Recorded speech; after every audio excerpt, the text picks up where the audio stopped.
Rock City Network's coming to you from Bondi here in Sydney, and a very special guest. I know everyone's been looking forward to this interview. Mr. Sam Cutler's joining us. How are you, mate? Fine, thank you, and hi everybody. Welcome to Bondi.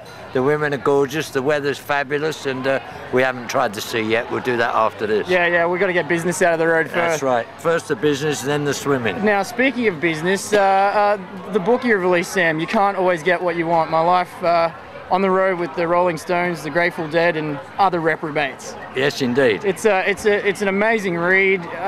Thank you. Well, it was a great adventure, you know. And I mean, life is an adventure, isn't it? If you want it to be.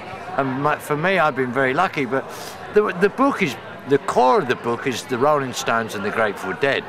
Everybody knows who the Rolling Stones are. Surprisingly, in Australia, for example, very few people know about the Grateful Dead.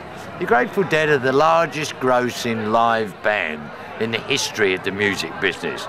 Forget the Rolling Stones, forget Michael Jackson, forget U2, whoever you want to name, the Grateful Dead have played to more people and earned more money at live gigs than they have. Very, very significant band in America for the last 40 years, and I was fortunate enough to work for the Rolling Stones and for them.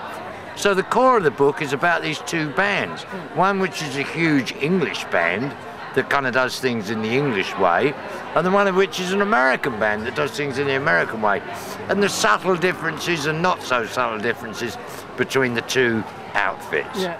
Without being too derogatory, that the Stones were probably the polished act, right? And we have the Dead. How did you go from going from a polished act to just that family sort of environment where everything was just a bit loose? And it must have been such a jump. It was really. It's a bit like going from your first wife to your second wife. They're both wives, but they're very different. In reverse? If you like, yeah. So, I mean, you know, simplistically, you could think of it as going from order, which was the Rolling Stones, you know, quote, quote, to the Grateful Dead, you know, as like psychedelic chaos. But the Grateful Dead had their own kind of sense of order in the midst of all the madness, and the Rolling Stones had their own sense of chaos in the midst of all the order, you know what I mean?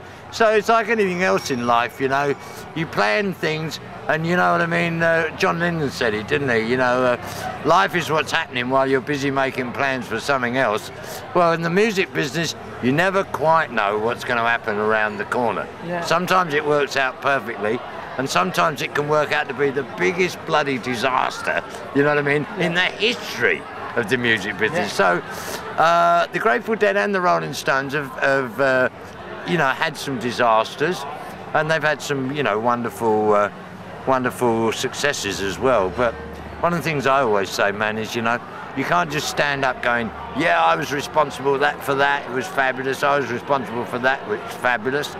Sometimes when a disaster comes along, you have to stand up too and say, yeah, I played my part in that, and kind of take your lumps as well as the praise, you know. So I'm a great believer in that. La, da, da, da, da.